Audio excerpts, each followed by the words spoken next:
దళపతి Vijay birthday కనుక Jana Nayagan teaser అయితే teaser కాదు ఫస్ట్ రోల్ అయితే వస్తుంది. ఇందులో అయితే విజయ్ లుక్ చాలా బాగుంది. చాలా పవర్ఫుల్ పోలీస్ ఆఫీసర్ లాగా ఉన్నాడు.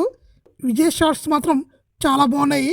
దళపతి ఫ్యాన్స్కి ఒక బ్రేక్ఫాస్ట్ అని చెప్పుకోవచ్చు ఈ గ్లింప్స్ అనేవి. ఇంకా ఈ సినిమాని కేవిఎన్ ప్రొడక్షన్స్ అయితే నిర్మిస్తుంది. ఈ సినిమా భగవంత్ కేసరి ఇన్స్పైర్ తీసుకొని తీస్తున్నారని విన్నాను. అయితే కంప్లీట్గా రీమేక్ అయితే కాదు, ఆ స్టోరీ లైన్ తీసుకొని ఈ సినిమాని అయితే తీస్తున్నారని విన్నాను. వాళ్ళైతే అఫీషియల్గా అనౌన్స్ చేయలేదు. ఇంక ఈ సినిమాలో పూజా హెగ్డే హీరోయిన్గా యాక్ట్ చేస్తుంది.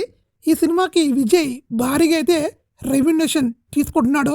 అంటే మన పవన్ కళ్యాణ్ లాగా తన పార్టీ పెట్టాడు కాబట్టి ఆ పార్టీ సంబంధించిన మెయింటెనెన్స్ కోసం భారీగా రెమ్యునరేషన్ అయితే తీసుకుంటున్నాడు.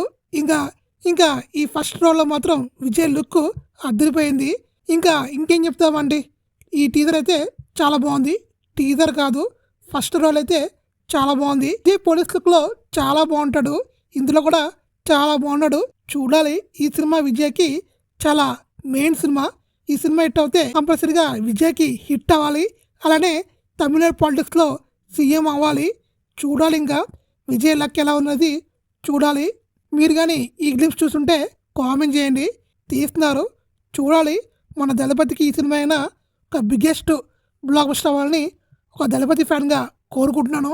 హ్యాపీ బర్త్డే టు దళపతి విజయ్ గారు. నెక్స్ట్ ఇయర్ సీఎం కావాలి. అలానే ఈ సినిమా సంక్రాంతికి బిగ్గెస్ట్ హిట్ కావాలని హార్ట్ఫుల్గా కోరుకుంటున్నాను. జై దళపతి.